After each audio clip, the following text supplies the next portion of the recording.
Hey there, everyone. It's Jen, the board game librarian, and I'm joined by my bestest pal, Matt, the dice chucker. Hi, everyone. Hello. And today we're going to be looking at Libertalia and Libertalia. Queens of Galecrest. And hopefully this review will help you figure out which one is for you, the original or the new one by Stonemaier Games. And we'll see you back in a little bit. We're going to head down to the table. I'm going to show you the differences between the two. This is not a how-to-play video. No. This is just going to show you what's different between the original edition from Marabunta and the new one from Stonemaier. See you soon.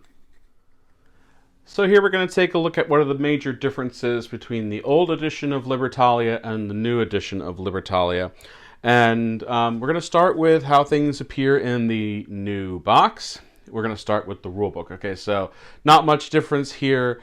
I do think that the new rulebook is a bit more easy to understand. Now, let me see if it has anybody like on the back. A few clarifications. No. And so the rulebook is... So when we first got Libertalia years ago and we were just getting into board gaming, and we got it on the recommendation of the Dice Tower, the rulebook wasn't easy to understand for where we were in our gaming lives at the time. Now that could just be something that's personal preference, but I did like the way that the new rulebook was written. And of course you also have the Automa. It is a Stonemaier game, and I think every one of their games has an Automa. So that's the first thing in the box that you see. Second is this. We're going to zoom in on that. So this is for the 2 players. As you can see, it says to place this on the 2nd and 3rd space of the island. If your character is the only character ranked 20 or less, you must place it on this space, and then the midshipman has a 20.5 ability for dusk. If a character is directly to the left of the midshipman, that character's opponent removes a loot token from the current day. So, you know, just kind of a new interesting way to have 2 players, because I don't think the original played at 2, but it didn't really have much as far as the interaction, and I do like this change here, and that is a brand new role. And let's zoom her out, because the next thing new, and I'm going to try to make sure that the new stuff goes on the right and the old stuff goes on the left, but I can't do that with this. So the board from the original was this ship right here, and you started your daytime powers here, dusk, and then you had all the loot tokens down in this area. It looked more like a pirate ship on this one, what we consider to be a pirate ship. This one's in a new fantasy world. So here's your 6 spaces for your characters, where you place the loot. Reputation is new, I believe.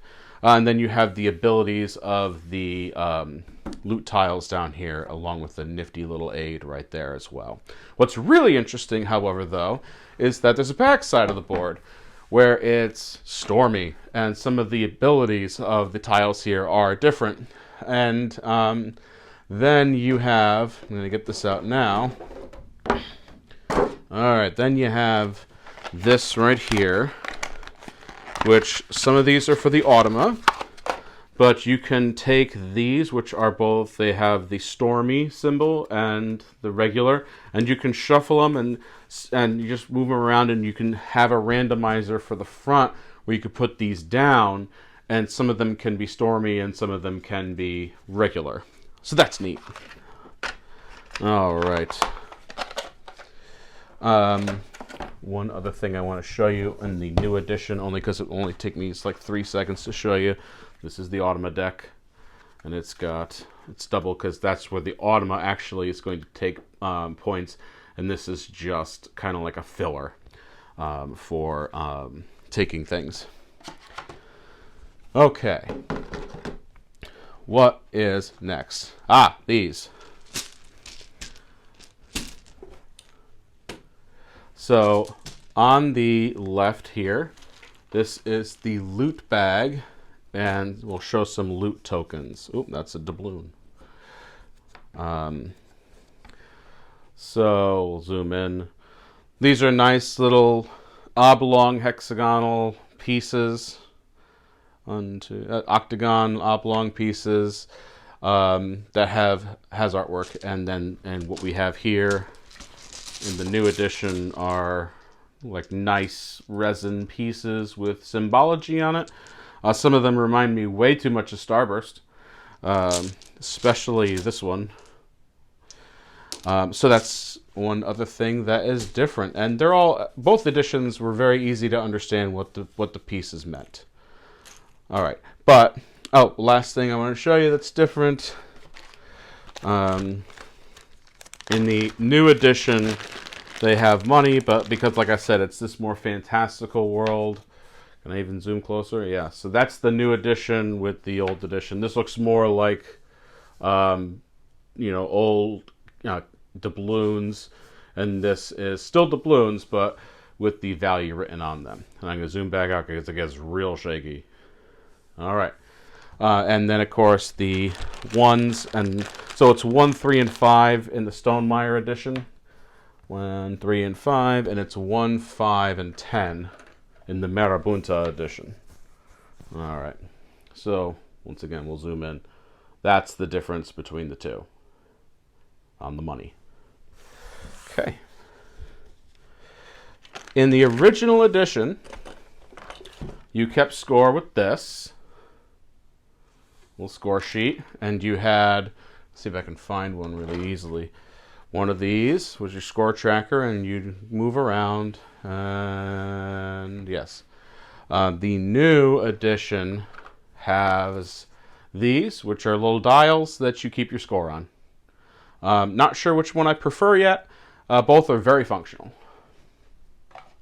Actually, we'll use that next, because the big thing everyone wants to see, the big thing is, Matt, show me the differences in the cards. Okay. All right, so the biggest difference this game offered, let me straighten those out a little bit, is that instead of just 30 cards, you now have 40 cards. So the parrot has been renamed. So the original was discard this card immediately, play another character from your hand, and set it in the space which corresponds to its rank. And this is discard the scout, immediately choose another character from your hand, place it on the island according to its rank, shifting other characters as needed. Same card, renamed. So that's that one. And the back cover art is the ship that you're using, as the back cover art in the original was your ship with your color on the top. Number 2 in the old edition is the monkey. Transfer all cursed relics from your den to the player on your left. Number 2 now is the apprentice. Use the daytime ability of a character in your ship. So I do believe the apprentice is new, so we're just going to flip. And then the beggar is number 3. The old one was the owner of the character with the highest rank of the ship gives you 3 doubloons, and that's the same exact thing in the new edition.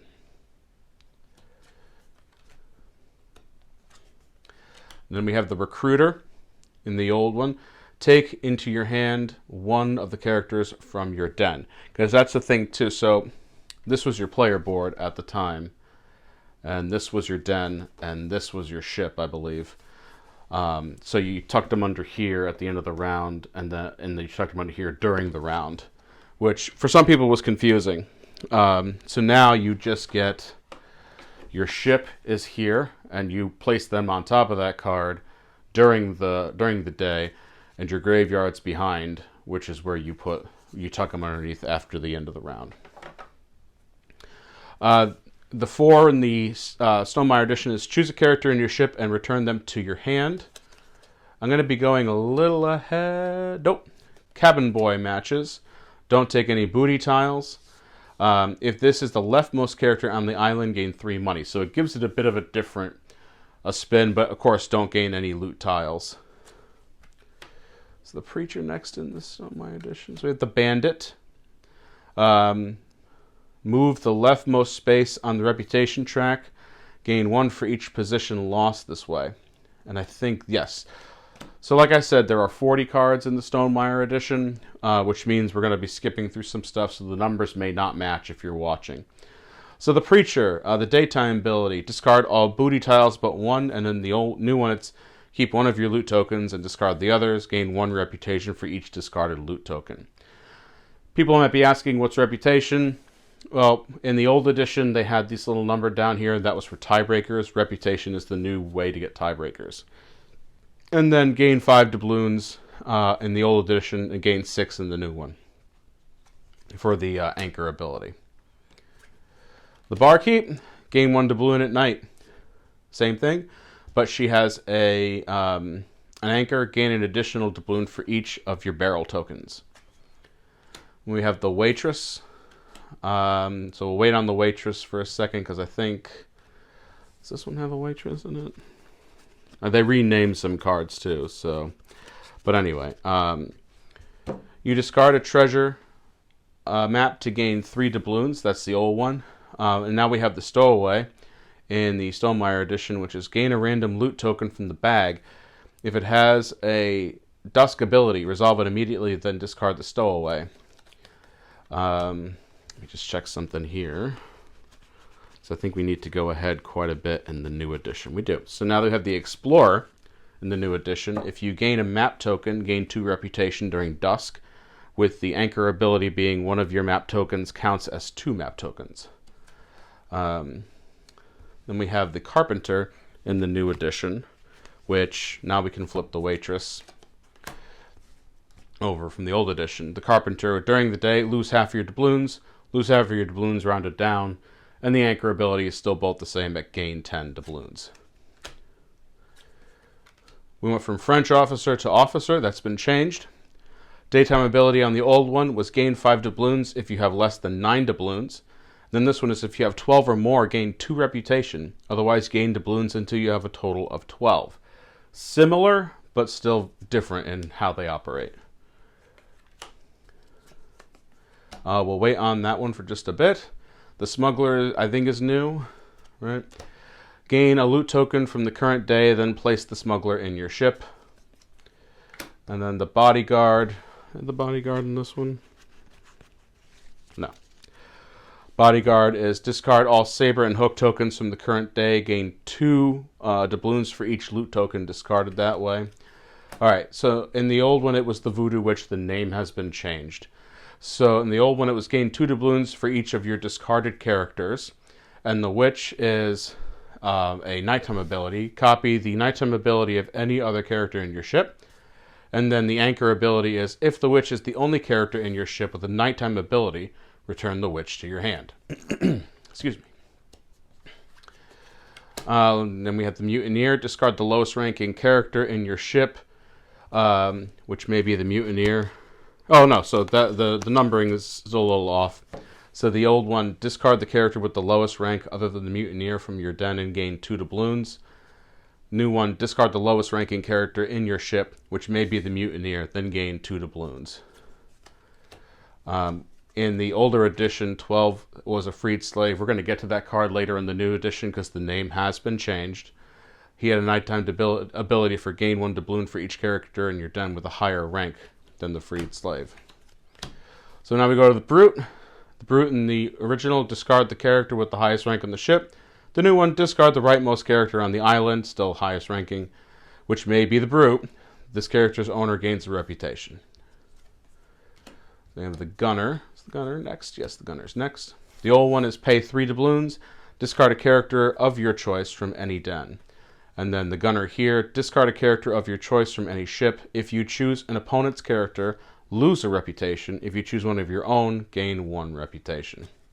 So the reputation is definitely something that's new and does affect the game quite a bit. So we have a Necromancer. I don't believe there's a Necromancer in the original edition. Just taking a quick look.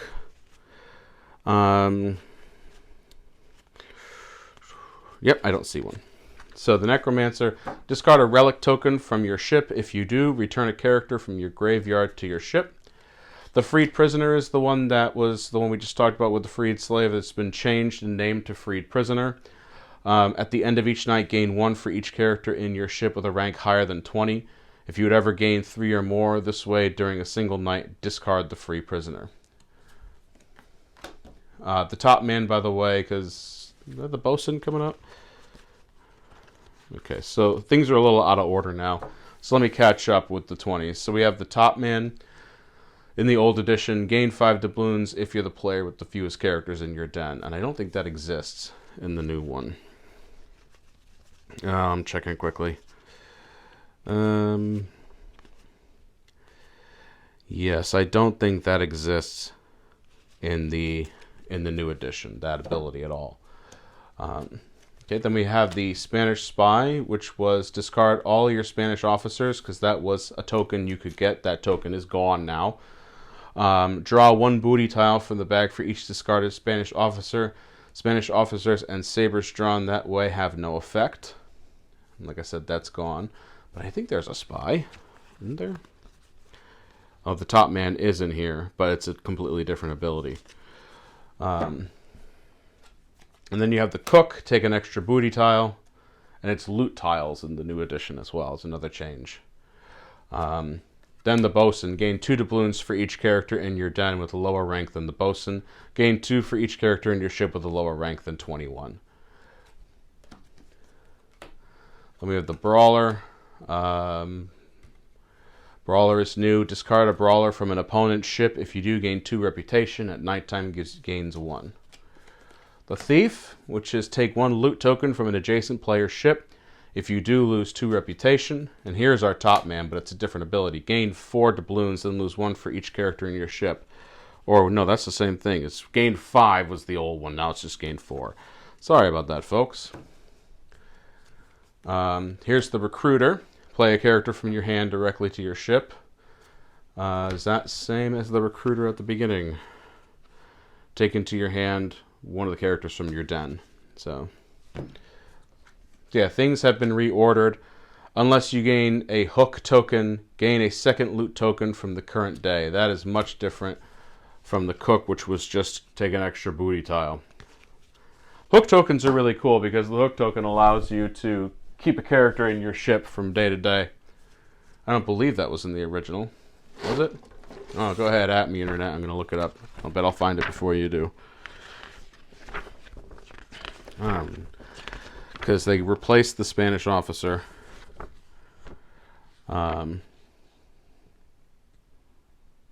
Yeah. Anyway. We have an armorer in the new edition. Yes, we do. So we're getting there. Watchman. Switch a loot token from the current day with one from the next day. Now we have the armorers. The nighttime ability. Gain 1 doubloon for each of your sabers. Then this was a dusk ability. If you gain a saber or a hook token, gain 2 reputation. And then gain 1 for each saber and each hook token in your ship. So, similar. So we have the infantry here. Infantry is, if this infantry is the rightmost character on the island, gain 5 doubloons. And then we have the merchant here. And this one, it's discard 2 identical booty tiles to gain 3 doubloons, or 3 identical booty tiles to gain 7 doubloons. Very similar here. Discard either 1, 2, or 3 identical loot tokens from your ship to gain 1, 4, or 9 doubloons. And we have the surgeon. The original was take one of your discarded characters back into your hand, don't show it to the other players, and this one is return a character from your graveyard to your hand. We have the treasurer, which is an anchor ability. Gain 1 doubloon for each of your goods, jewels, and chests, and he is gain 1 for each barrel, which is goods, each amulet, jewels, and each chest token in your ship. The gambler. Pay 1 doubloon for each of your booty tiles. Lose 1 for each of your loot tiles. Gain 8 doubloons. This one's gain 6. Governor's daughter's name was changed to the aristocrat. The original ability, gain 6 doubloons if you're the only one to have the governor's daughter in your den. Otherwise, pay 3 doubloons. This one just gives you 2 reputation off the bat. With the anchor ability, if you're the only player to have aristocrat in their ship, gain 5. Otherwise, lose 3.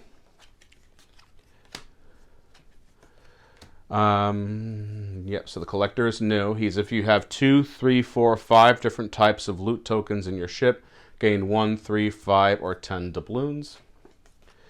Then the quartermaster, the original, gain 1 doubloon for each of your booty tiles, gain 1 for each of your loot tokens, so the same. Lose 8 doubloons, lose 6. So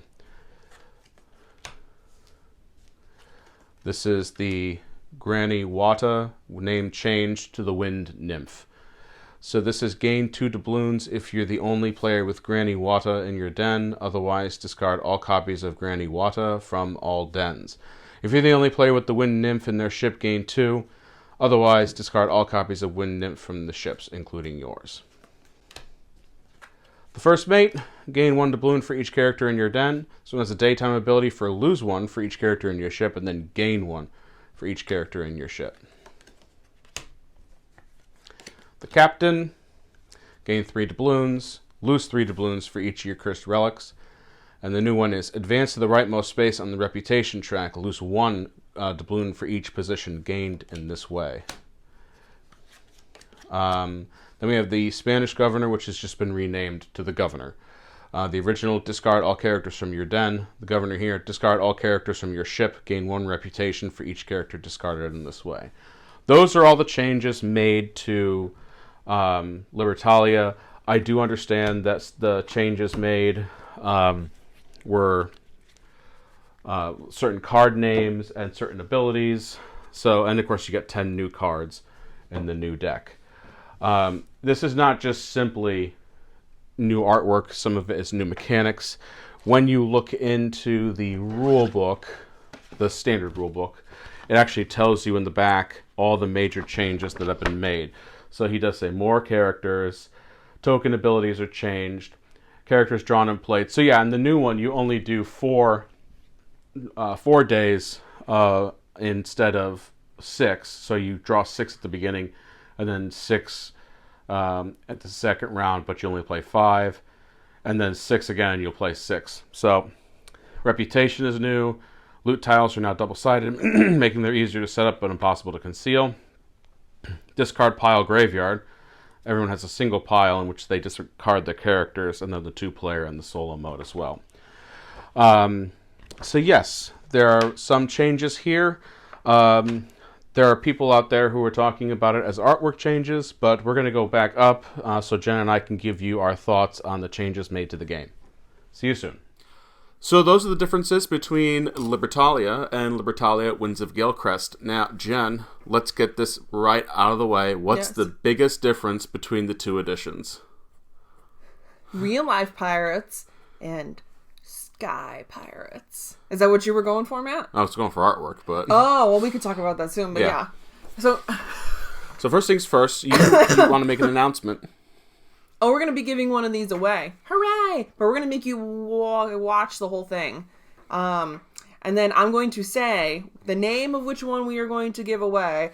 And you're going to have to comment in the comments below, A, that you've subscribed. And B, the name of the one that you are entering for. We're going to make it US only. I'm sorry. Unless you're willing to pay for international shipping yourself. International shipping last time cost me like a lot of money, and I don't have that kind of money to do that. I'm sorry, folks.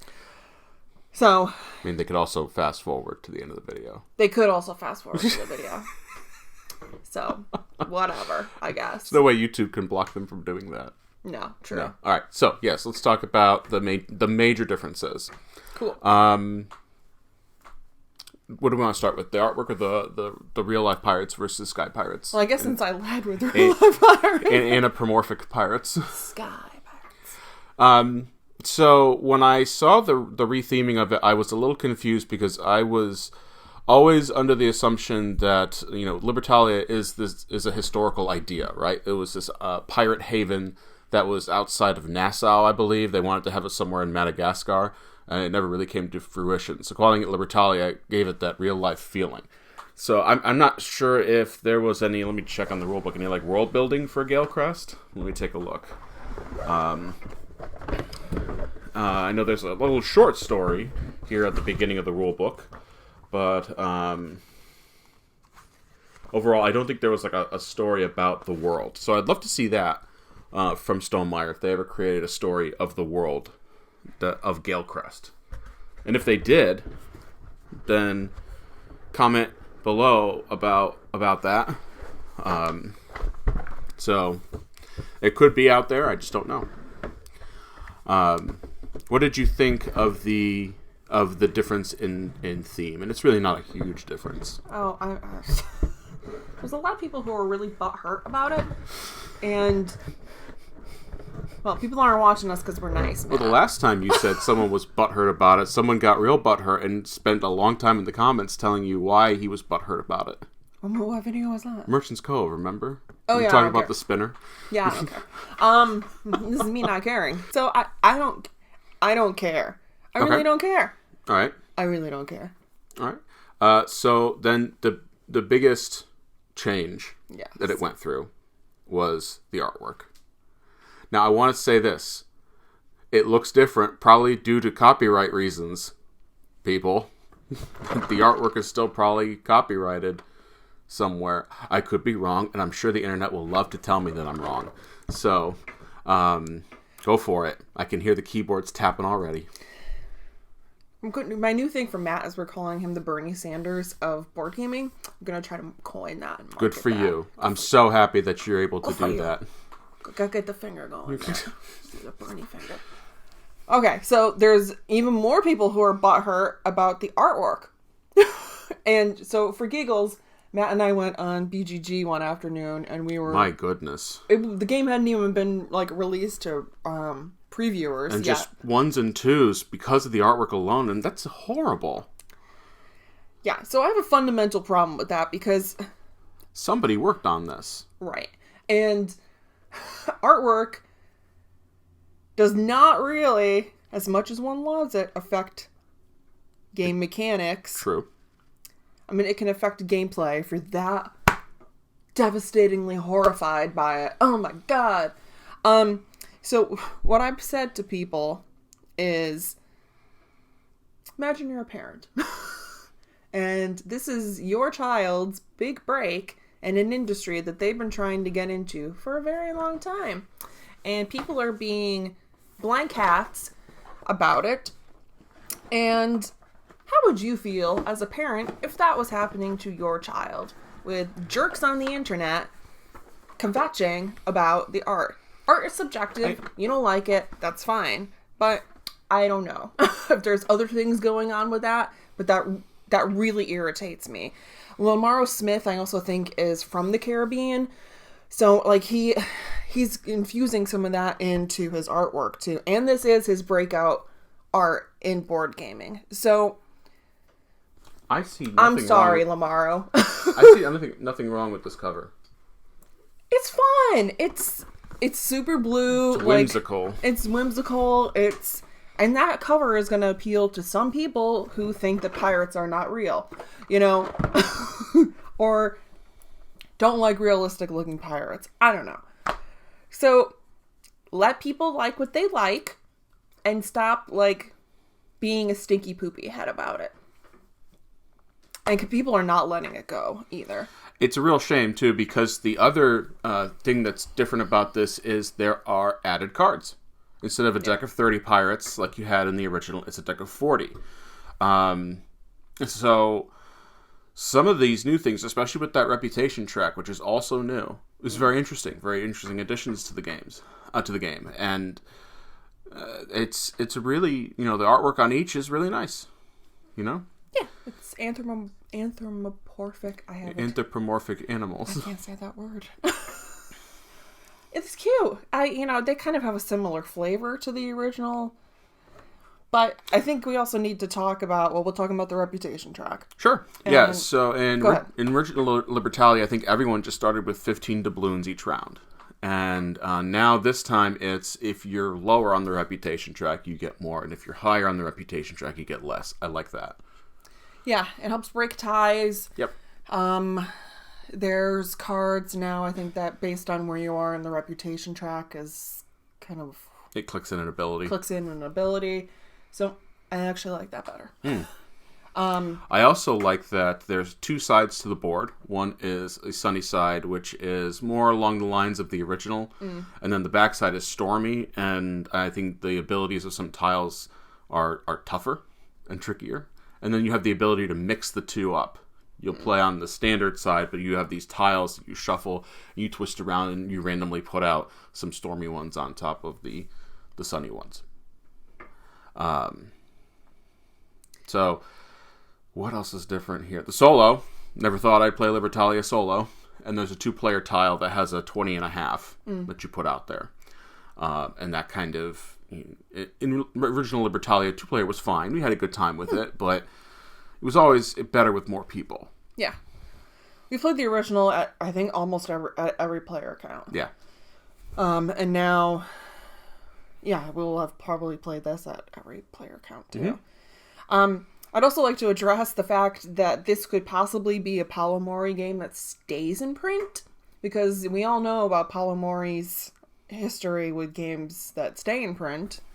So, this is Stonemaier Games, so this could be his shot for a game to stay in print. I think, Blitzkrieg and Caesar stays in print, but they cycle out a lot. Like, they're not always available. Yeah. But I don't think PSC's taking it out of print. It's just tricky. I don't know if it's Kickstarter dependent or how and sadly, another Paolo Mori game that I enjoyed, Fairy Tale Inn, just never really had any traction from CMON. Because it desperately needs an expansion. Just more cards. Anyway, we're getting off topic. True. No, that's all relevant. So the other major change we have are name changes to some of the characters. This is mainly for retheming. And mainly for some of the terms in the original have gone out of, I don't want to say style, but... they're not appropriate They're not appropriate anymore, yeah. Things like the governor's daughter is gone. Now it's just the aristocrat. Yeah. The Spanish governor is just the governor. Yeah. I imagine there's no Spain in Galecrest. Yeah. So Granny Wada is gone. Is Wada. The freed slave is now the freed prisoner. The voodoo doctor is now just... I don't want to call it a wizard. Let me check. Someone's going to actually me in the comments if I don't get this right. But yeah, so the artwork, I think, is, again, for lack of better terms, more appropriate and less offensive, potentially offensive. While Matt is looking. Keep going. Yeah, I mean, remember, too, that this game came out 2012, 2011, and we've made a lot of strides in the last 10 years in terms of making things that are more culturally sensitive and culturally appropriate. I believe it's either the necromancer or the witch that replaced the voodoo doctor. Okay. So that to me is a good change. That's fine. The things aren't stereotypes, those are good things. I mean, I do miss Jeffrey Rush. Yeah, let's address that.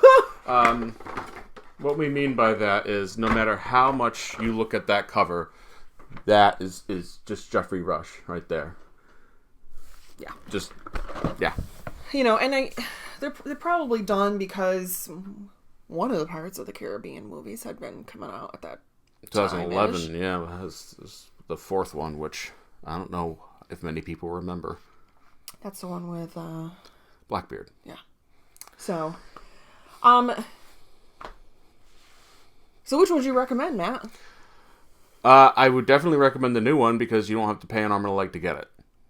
Right. Because the original is so far gone out of print, and I think because the two editions look different, people who are faithful to the original look are going to go looking for this one if they don't already have it. Like if they see it at a friend's house or at a game night at a game store and the game library has the original. And you definitely love the more realistic pirate look, go ahead and you go looking for the original. It's going to cost you a lot. It's going to cost you a lot of money. So I would recommend Stonemaier's for a few reasons. There's more variability. With original Libertalia, you always played 6 days each voyage. And in this one, you have 4 days to start with less cards to choose from. And then you get 5 days for the next journey and then 6 days for the last one. And I think that offers some interesting choices. It ramps up differently. It actually shortens the game time down, too. Yeah, I would say that after a while, the 6 days felt very samey. Like you were just doing the same thing 3 days in a row. There wasn't any, like... Yeah, the ramp-up factor. Yeah. Because in original Libertalia, sometimes you could swing around that scoreboard real easy because you had the ability to get 6 tiles around, and you were, chaining them out and like combo style. Yeah. That still happens here, but that first round it's much more difficult. Yeah, and there's the added tile as well too. Yep, for 2 players. Actually, the new treasure. The new treasure is. Let's find out. Anyway, on the board. The amulet. That was a changed name. It was originally gems in the original Libertalia. So the chest is the hook. I liked the hook a lot, which was you can carry characters over from one round to the next. That was neat. So, and the tiles look like Starburst. Yeah. I think this game, of course, will make solo gamers happy, and you thought it was pretty solid. It was neat. I never thought I'd ever play Libertalia solo, but it was neat. Something I can expect from every Stonemaier game is in Automa. That's what I was going to say. I mean, that's one of the things that Stonemaier excels at is having the solo variation and it being pretty solid. Yeah. I guess, too, I would recommend the new. It had been a while since we had played the old Libertalia. We played a lot of it over the years. Yes, when we first got it, we played the snot out of it. I think it's great, too, for somewhat casual gamers to play, or people who are pirate fans, whether they think they're real or not. And I don't know. I like the changes in the cards and how, there's been some cultural changes, and yeah, the new treasure is good. The reputation track I really enjoyed. And the artwork. So yeah, I think we both would recommend the new again because you can get it. This is more cost effective for folks too.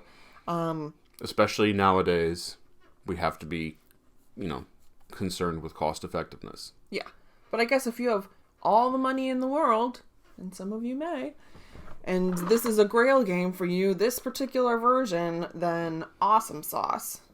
That's excellent for you. So which one are we giving away, Matt? What do you think? I tossed it over to you first. Oh, see. I'm not sure. I would definitely recommend the new one because it's got... It feels almost like Libertalia plus an expansion, right? Yeah. This new one. Yeah. Which, they just call that a reprint, man. A second edition, not just... whatever. Go ahead. Comment. I don't care. Oh, Bernie. So which one are we giving away? I asked you. I said I don't know. I also don't know. Are we going to have to pause this and come back? And all right, we deliberated. It was a pretty short deliberation, but we still deliberated. All right, you ready? 1, 2, 3. All right, a few caveats. This has been a well-loved game. Yeah. So some of the We've had box this corners for a while. Yeah, we've had this probably 10 years. Yeah. Besides the box stuff, everything else in there is fine. It's fine, yeah. The insert's not great, but it's fine. It's functional. We might want to rubber band the cards so we don't get a complaint, right? That never happened. We sold a card game one time to somebody, and in shipping it got all busted up, and the buyer blamed us for that, even though we took pictures of it rubber banded before we sent it out. Yeah. Anyway, it is a well-loved game. So you're going to need to do a few things. First, you need to subscribe. Right? Yes. All right. Give us a thumbs up on the video. Sure. Comment on your favorite Paolo Mori game. No, you gotta say which one we're giving away. Well, we already said which one we're giving away. No, they need to comment which one we're giving away. away. Okay, so either comment Libertalia 2012 or Libertalia old. Sure. Okay, and then, as Jen said, sadly, we can only at this time afford to do U.S. only. Yeah, I ain't made of money over here. Yeah. Sorry, folks. Because we're trying to get to, 750 subscribers before the end of May. Sure. Yeah. That sounds like a goal we can have. Yeah. So, if you've made it this far, here's the Ginger Jerk. We are Jenn and Matt. We do board game reviews, board game playthroughs, lists. Books. Beer, alcohol, booze, things too. And we'll catch you next time. Bye, everybody. Bye, everyone.